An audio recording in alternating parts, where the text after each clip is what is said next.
I was born in Sacramento, California in 1962, and I later moved to Cohasset, Massachusetts, then Augusta, Georgia, then back to Sacramento, then to Cincinnati and Toronto. My father worked at Procter& Gamble, so we moved around quite a bit.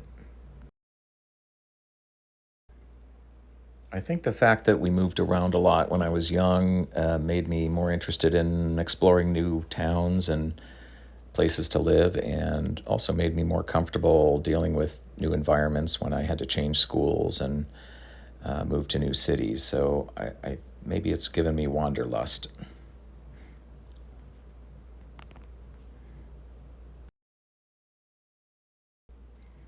Yes, I my first serious romantic relationship was with a girl named Allison in my high school in Toronto, and I dated her for 4 years. We met senior year, and I ultimately switched from Cornell to the University of Michigan, where she was going, so that we could be together. And of course, a year later, we broke up.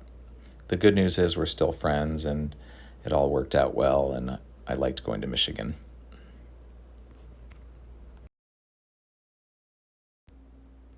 My major in college was computer engineering, and that's probably because it was 1980 when I started college, and I had spent many years playing on Commodore PETs and Atari 800s and other early personal computers, and did some programming of games, and I loved computers, so I thought that was a good major. It was still kind of a newish thing, but I'm glad I chose it.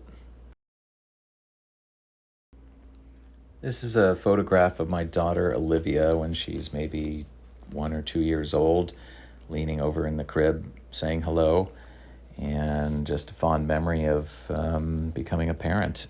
I have 3 kids: Olivia, Willa, and Ryan, and they're now all in their late 20s, but this was long ago. My parents met in Chicago. My mother had grown up in Chicago and worked at the Art Institute there. And my father had grown up in upstate New York, near Rochester, but started a job at Procter& and Gamble, and his first assignment was in Chicago, working in manufacturing.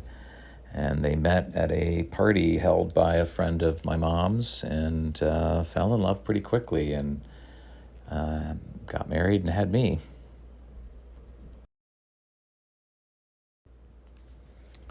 For me, personal integrity and honesty are just critical factors in any successful life. And I think it's worth the pain to tell people the truth if you've done something bad or wrong or failed, and tell them the truth, because the truth ultimately is discovered. And if folks realize you're the kind of person that holds back, they're not going to work with you anymore and respect you. And you can live an honest life and still succeed. And anyone who tells you otherwise should be ignored.